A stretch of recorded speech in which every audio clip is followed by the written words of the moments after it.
இன்றே டவுன்லோட் செய்து உங்கள் ஃபேவரட் ஷோக்களை என்ஜாய் பண்ணுங்க. என் பொண்ணுக்கு நீதானே தாலி கட்டின, அப்போ நீதான் துளசிக்கு புருஷன், துளசி உனக்கு பொண்டாட்டி, வாழ வைன்னு சண்டை போட்டிருப்பாரு. பிரச்சனை வேண்டாம் தான் சொல்லல. இப்ப கூட அப்படிதானே சொல்றாரு. அவரு தானே சொல்றாரு. எனக்கு அந்த மாதிரி எந்த எண்ணமும் இல்லையே. அப்புறம் நீயே என்கிட்ட கோவப்படுற? சும்மா பேசாதீங்க. அப்பா அப்பான்னு கொஞ்சுறீங்க. விஷயத்த சொல்ற மாதிரி சொல்லி இருக்கணும்ல. சொல்லாம விட்டது உங்க தப்பு தானே. சொல்லதான் சரியான சந்தர்ப்பம் கிடைக்கல. இனிமேதான் சொல்லணும். அவரு திடீர்னு வருவாருன்னு நான் எதிர்பார்க்கவே இல்லை. சரி, ஏன் சொல்லாம வந்தாராம்? அண்ணி, இவங்க கிட்ட சாரி சொல்ல வந்ததே தப்பு. வாங்க நீ போலாம். வாங்க. இரு. அப்பா வந்ததுனால சிவா உனக்கு இல்லைன்னு ஆயிடாது. சிவா உன் சிவாதான்.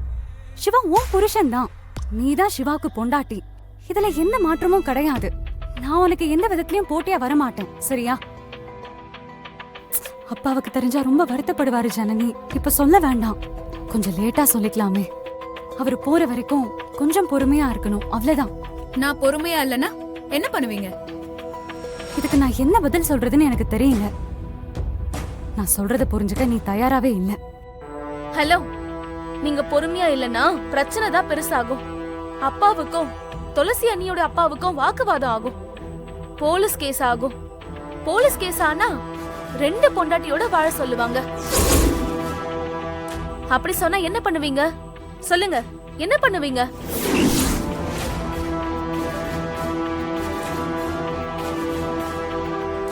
பயமா இருக்குல்ல? பயமா இருக்கா இல்லையா? அப்போ கொஞ்சம் நீங்க அடக்கிதான் வாசிக்கணும்.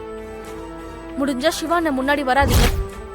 துளசி அண்ணியோட அப்பா போற வரைக்கும் அவர் கண்ணுல சிக்காம ரூம்குள்ளேயே தயவு செஞ்சு அடங்கி இருங்க. இல்ல, நான் தான் சிவாவோட பொண்டாட்டி, அவர் எனக்கு புருஷன்னு சொல்லணும்னு நினைச்சீங்கன்னா பிரச்சனை தான் பெருசாகும். அப்புறம் வேற மாதிரி தான் முடிவெடுக்கிற மாதிரி இருக்கும். புரியல. வேற மாதிரினா என்ன மாதிரி? காவேரி, கொஞ்சம் அமைதியா இரு. இப்படி பேசினா எப்படி நீ சும்மா இருக்கிறது? நம்மளும் புரியுற மாதிரி விவரமா தானே சொல்றோம். திரும்ப திரும்ப லூசு மாதிரி பேசினா தப்பு இல்லையா? என்ன சொன்ன? காவேரி, நான் உனக்கு அண்ணி. பாத்து பேசு. அண்ணிங்கிறது போஸ்டிங் இல்ல. அன்பா இருந்தாதான் அண்ணி, இல்லனா ஜஸ்ட் சிவாவோட பொண்டாட்டி. சிவா எனக்கு அண்ணன், அவ்வளவுதான்.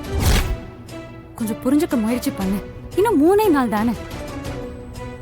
3 நாளைக்கு சிவா எனக்கு துளசி அண்ணி தான் பொண்டாட்டி.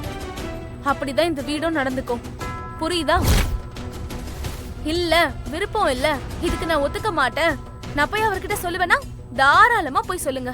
பிரச்சனை துளசி அன்னைக்கு இல்ல, உங்களுக்கு தான் பிரச்சனை. இதுக்கு மேல நாங்க சொல்றதுக்கு ஒண்ணும் இல்ல. அண்ணி வாங்க. அண்ணி, அண்ணி. காவேரி, இவளுக்கு கொஞ்சம் தெளிவா சொல்றேன். ஐயோ, ஒரு தெளிவும் வேண்டாம். அவங்க ரொம்ப தெளிவாதான் இருக்காங்க. நம்ம நினைக்கிற மாதிரி அவங்க ஒண்ணு அம்மாஞ்சு கிடையாது அண்ணி. அம்முக்கு நீ வாங்கன்னு சொல்றல்ல, வாங்க அண்ணி. காவேரி, இரு.